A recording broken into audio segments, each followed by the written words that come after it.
What's up, guys? It is the Sound Alchemist here with Gersh1, and we are a one-mind syndicate, and what we do today is answer your questions. But our featured question doesn't come from you guys, it comes from Gersh1. But before that, we have to say the name of this segment because I keep forgetting that. This is for the greater Waaagh. Right, Gersh. Now this is inspired by a question that I saw. Where is it? It's All Might. Can an orc boy become an orc man? In the lore, there is no such thing as an orc man. You go from orc boy to war boss, or to knob, and then to war boss. So there's no orc man. But that reminded me of a fan fiction story that I read back when I first started, back in like 2000 something. So it was an orc war boss or a knob that was captured by the Imperial Guard. And they put him into a cage or whatever. They put him, behind bars. And there's a sergeant, or not a sergeant, but there was a guardsman that was, of course, making sure that he didn't leave or anything. He was a guard, and get it, guardsman. Yeah, and then he started talking to the orc. And at first, in the beginning of the story, the orc he's savage. He doesn't really talk. But slowly, the orc starts to get more coherent. He starts to communicate with the guard, and then at one point, they're both talking English. The orc's English is very brutal, like low Gothic or whatever. And then the orc kills the guardsman. Another guard comes in and is like, "What happened here?" And then the orc, who now has become an Orgyn, says like, "Oh, I don't know, boss." And then he's like, "All right, well, get back to your regiment." And then he's like, "What happened to the orc?" "He probably escaped." And he's like, "All right, yeah." But what's crazy is that the story says that the orcs get bigger and like greener, dark greener. The more they fight. So the exact opposite happened. Because the orc was behind bars and he wasn't aggressive towards anything, he devolved into an Orgyn, which I thought was pretty cool. That's blown my mind. Yeah, and the story was written very, very well, at least for my 8th grade mind. So I don't know, try to look it up, and if you know what I'm talking about, comment down below the title of that story. But thank you for asking the funny question, All Might. On to the next question. Hopefully it's as funny or as awe-inspiring as this one. Probably is. This is by Gleb Schlacklaw. He asks, "How are you guys so fucking productive? 2-3 videos per day with great quality? You guys must be using child labor." Yeah, basically that's what it is, child labor. Basically.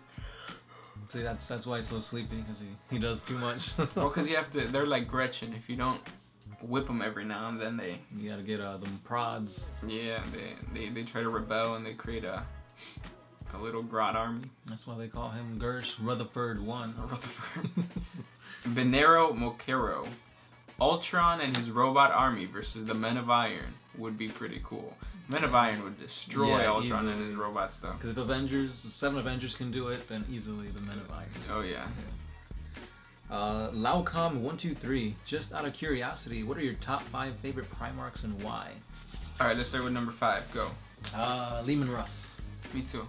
Because he's freaking brutal. He looks cool. If he had a beard, he'd probably be number 3, but he doesn't. Number 4. Corax. No, is the Raven Guard? Yeah, it's Corvus Corax. Yep. I'd say dude with the hammer got his head chopped off. Ferrus Manus. Ferrus Manus. Okay. Ferrus Manus is my 3rd. My 3rd is actually gonna be what's his name? Sanguinius, because he's got the wings and blood and all that. Cool. Number 2. Alfarius. Oh, that's a good one. I'd say my number 2 is Magnus the Red. Psychers. And then number 1. Fulgrim. Cool. Rogue Thorn. That's probably gonna change the next time you ask that question, though. Yeah. Just letting you know. Because every time I do a new lore, I'm always like, "Damn, this guy's pretty badass." Yeah, because I forgot Vulcan. Yeah, I forgot that dude too. He is pretty badass. Shandoro 07. Glory of Taint. Hey guys, I love your work. Do you have a favorite Inquisitor? Mine is Alberly Vane from Caiaphas Cain series. have not read the Caiaphas Cain series. But yeah. That's Nurgle trying to speak for you. Mm-hmm. Yeah, I don't really like Inquisitors. I feel like they're too shady. But if I had to pick one, it'd be Inquisitor Rex, that Forge World dude. There's a lore on him coming out. I don't really have a favorite Inquisitor.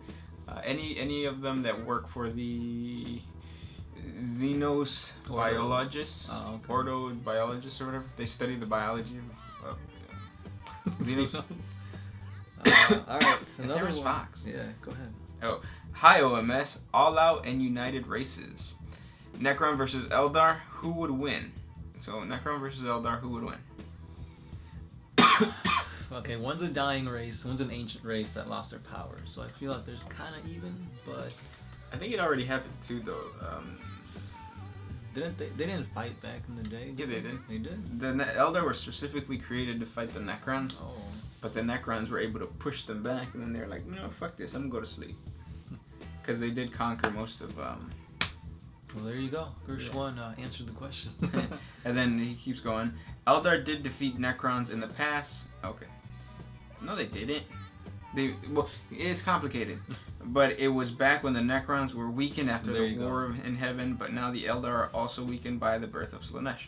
Oh, I'm sorry, I thought you said all out and united races. So I thought they were at the pinnacle of their existence. But yeah, you are right. They did, because it's convoluted. It depends when or what time frame did they fight.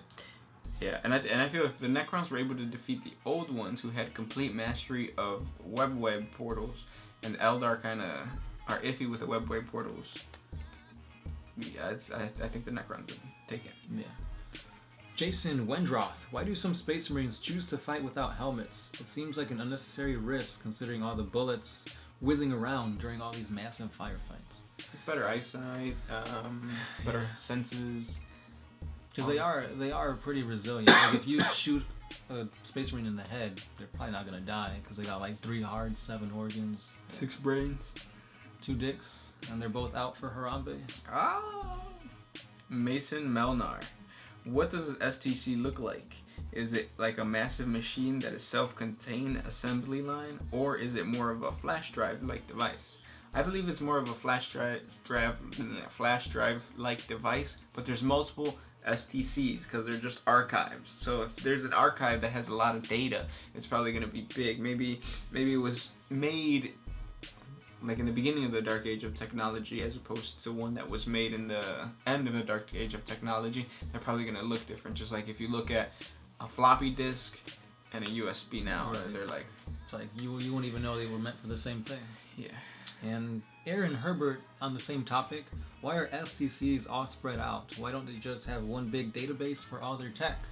Because the Imperium was spread out. Back in the Dark Age of Technology, they were colonizing different worlds, so they had to spread their information out in order to maintain equal technological knowledge. Yeah. Is he here? He's here. Oh. Yeah, we're getting ready for a battle report. So, Yeah. Alright. Dr. Chopper, old ones, Necrons, Eldar, humans, and then Tau. Oh. Alright. I don't remember. Chaos God Slaanesh. Who would win? Saitama, which is One Punch Man, or the Chaos Gods? I've never watched One Punch Man. Hey, you have to watch it. It's really good. Is it in English yet? I don't think... Well, actually, yes, it is, because it airs on Toonami now. So I'm pretty sure you can find it in English somewhere. I'll try to watch it. But yeah, he's very OP, and I don't want to like ruin anything for Gersh, so I'll just say yes. Which doesn't really answer your question, but I kind of don't want to answer it because I want Gersh to... It's only 12 episodes long, so... If you guys haven't seen it, I definitely recommend it. Very action-packed. Right, so we're on to the next question. This one is by John McManus. Ave OMS, Voxing Manufactorum. When do you guys sleep? At night? Sometimes. Sometimes we don't. We just hook up. Malik Blur. Do you see that one? I do not, but go ahead. Ooh, if Agent 47 had the abilities, weapons, and stature of the Space Marines, but still the knowledge of Agent 47, would you think he would beat a Primarch? LOL, just a random question. Agent 47, is that the Hitman guy? I want to say I think so. If it's the Hitman guy, probably. Yeah. I mean, if anybody was really Space Marine size and all that, maybe a formidable. Yeah, if they had the abilities, weapons, and stature, yeah. Frig, even a Grudgeon could be a prime. Mr. Cool Kicks. Hey guys, I've been trying to get in contact with you for a while now. I've made you guys some terrain. How can I get it to you? That's really cool that you mentioned that, because we just got a P.O. box, and like we said, I think yesterday's video, it's P.O. box. Let me pull it up real quick. 1507? Yeah, P.O. Box 1507, Montgomery, Illinois, 60538. Yep. One more time for all you guys. P.O. Box 1507, Montgomery, Illinois, 60538. It's down in the description. We made a whole video about it, because what we're doing is we want to promote terrain builders, painters, all that kind of stuff. If you create something for the hobby, we have the avenue to put out your product out there. Send us the stuff that you create. We'll show it off, and yeah, that's free advertisement for you guys, essentially. Perhaps, maybe. Just because we want to build a community and get free stuff. Right? Who doesn't want to get free stuff? But if you're the guy who I was talking to on Facebook like 3 months back, Facebook is probably the easiest way, because our One Mind Syndicate email gets blown up a lot. Oh really? Yeah. Yeah, so message us through Facebook if that's you. And thank you ahead of time if you send us anything. We really appreciate it. The Greater Ark, a new Imperium of Man. Yes. Data Wargaming. What is your opinion on Mela? We've answered this before. I think it was retcon for a reason. I don't want a good bad guy. Right. Basically. I like the color scheme because it's black and white, which was the color scheme that this guy wore for like 6 years straight. But because their demons are like furry, as far as I know, I feel that's like a different concept than the demons we're used to. So that's pretty cool. But again, the good guy, bad guy motif, I don't like it. Let's see. There's Pavlik Smith. One Mind Syndicate. You're my favorite Warhammer 40K channel. Thank you. And I want to say, keep up the awesome work. My question is, what is your favorite Loyal Space Marine chapter and why? Hashtag boring. Somebody put that there. No, we've answered this before and it's always changing, but for me, my favorite Space Marine chapter currently is the Imperial Fists. That's why you guys are watching a lot of videos on Imperial Fists. Mine, I don't know, it's like Fulgrim, I guess, so the Emperor's Children. I like their color scheme. The Primarch, not so much. Thousand Suns was big for you for a while. Yeah, because the whole psychic phase and everything. But I don't know, it always switches between those two. I don't know. Yeah, no, but he said Loyal Space Marine. Oh shit. Sanguinius, because I used to Blood Angels. Blood Angels. I used to play Blood Angels for like 2 matches in my solo. So Blood Angels, yeah. Now he does play Grey Knights. Right, now it's Grey Knights, but there's no Primarch for them, so I yeah. Question from TaluBet365. Does Magnus the Red by now know who really gave the order to attack and destroy his legion? Yeah. Yeah, he knows it was the Emperor. Oh no, wasn't it Horus? Because Horus was the one that actually told him. Yeah, he found out when he was in the warp. But then he just came to realize that it's like, oh, well, fuck it. Yeah, it's like, I've already done all this bad shit. Right.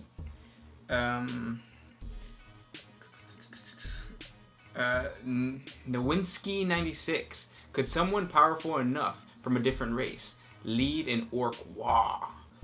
Probably not. I'm trying to think about it, but no, right?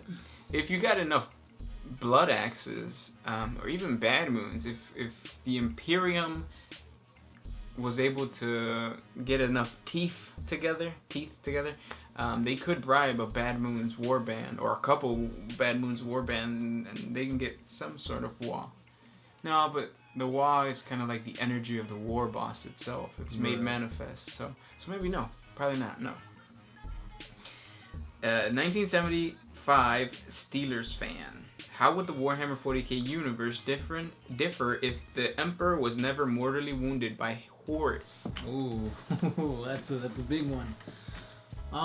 If the Emperor was still alive, they'd probably have a lot more space. Their Great Crusade would have been so much larger, and that would have made everything else harder. So the Tau probably wouldn't have been as influential and powerful as they are now. The Tyranids wouldn't be that much of a threat. There'd probably be more chaos because it'd be more prosperous for the Imperium and then more people to worship chaos. But yeah. And those were the questions for today. Remember, we have a Patreon exclusive battle report. Or no, sorry. For the Greater Waaagh. Yeah. Sorry, leak. I almost leaked that. Make sure to subscribe to the channel to get more of us, and we'll catch you in the next one, guys. And as always, I am the Sound Alchemist here with Gersh1. We are One Mind Syndicate, and we are out of here.